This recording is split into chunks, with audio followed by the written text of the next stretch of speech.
on this particular scroll, it was written in the early 1700s, and it was written down by a guy named Chikamatsu Shigenori.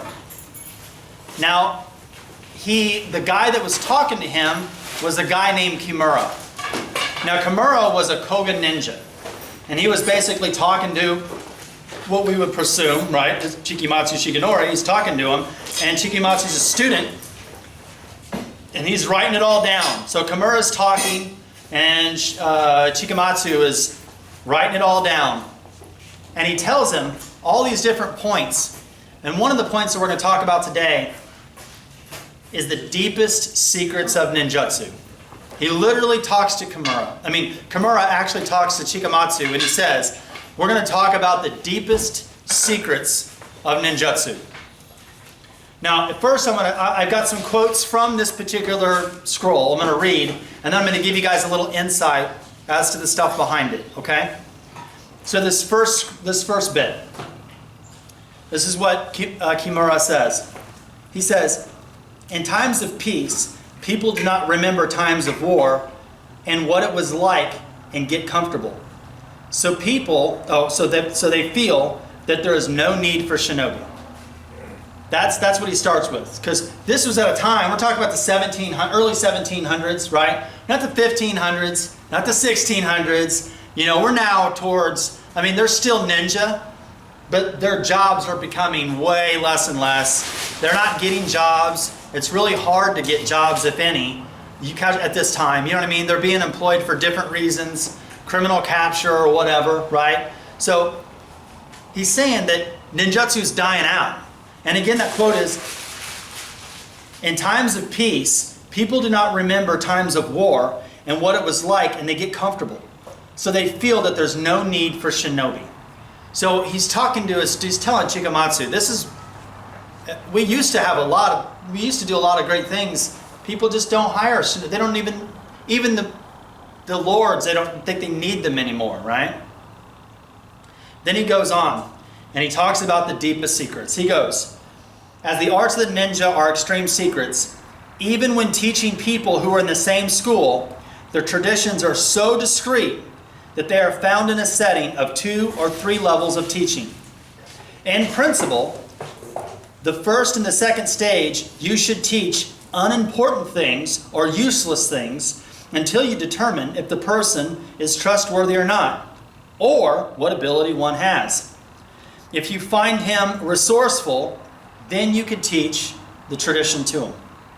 So basically, let's take all that down, what he's saying. He goes, the art of ninjutsu is so secret that even in your same school, you have to be so discreet about who you teach that you need to make sure that you only teach them a little bit till they prove themselves. Then he's saying it's generally taught, ninjutsu is generally taught anywhere between 3 and 5 stages, depending on the tradition, right? But there's 3 to 5 stages of learning. The first 2 levels are useless information. Now, he's not saying useless in the sense of warfare. He means useless in the sense of ninja, covert spy craft. That's what he's saying, right? So like maybe the first 2 levels could be like Taijutsu, or how to fight empty-handed, or how to do sword techniques, or how to do Bujutsu, because that has nothing to do with ninjutsu. That's Bujutsu. Do you catch what I'm saying? The first 2 levels are made to look important, but they're not really ninjutsu. They're really Bujutsu. They're really warring techniques, Taijutsu, that kind of stuff. And then from this training, you will see who's worthy enough to teach ninjutsu. This is what Kimura is saying, right? He goes on. Such a person is only 1 out of 1,000, and the other 999 are just taught the first and second stage. Because the school is managed by those who have the first or second stage, they think they have complete training of the arts, which hinders the progression of the tradition. So now, what Kimura is saying, he's saying that you have to be very discreet about what you teach and who you're teaching it to. The first 2 levels you want to make look really important. Like I said, probably martial arts stuff, right? How to fight with a sword, how to climb a castle wall, right? This kind of stuff. right? And although those are skills a ninja use, to be a ninja, you have to learn how to be a spy, how to gather information, how to do espionage, how to be like the Gokon, the 5 spies, how to get into their mind, the gateless gate, right? I'm sure you guys have probably heard me talk about the Mumon Ikan, the gateless gate, right? So all these things, he's saying you want to make sure you do this. 1 out of 1,000 are going to be worthy of actual teaching. The other 999 are getting the first 2 levels. Which, if you guys think, let's go back to the stages real quick, just so I can finish this. You have the Minkyo Shoden, right? Which is, if you have a Minkyo Shoden in a particular tradition, that's generally your first stage. Minkyo Chuden is your second stage. Minkyo Okuden, now you're getting into something big. That's there. Minkyo Kaiden is everything. If you have someone who has a Minkyo Kaiden, they have the complete transmission of the art, right? Most people aren't taught anything past Minkyo Chuden in ninjutsu, because you have to know who they are. You know what I'm saying? Because if you give someone, if you start teaching the secrets, it can come back and bite you in the ass. You catch what I'm saying? So he says, only 1 out of 1,000 is, so such a person is only 1 out of 1,000, and the 999 are just taught the first and second stage. However, because the school is managed by those who have only trained in the first and second stage, because the school is managed by those who have the first or second stage, they think they have the complete training of the arts, which hinders the progression of the tradition. Now, we're going to talk about that before we talk about the next quote, because the next quote is going to be the home run hitter. So, there are so many people who train in martial arts, they get the Minkyo Shoden or the Minkyo Chuden or whatever, right? And they've learned various grappling techniques. They've learned various Kasarigama techniques and sword techniques and knife techniques and empty-handed tactics and grappling. They feel that they've learned enough.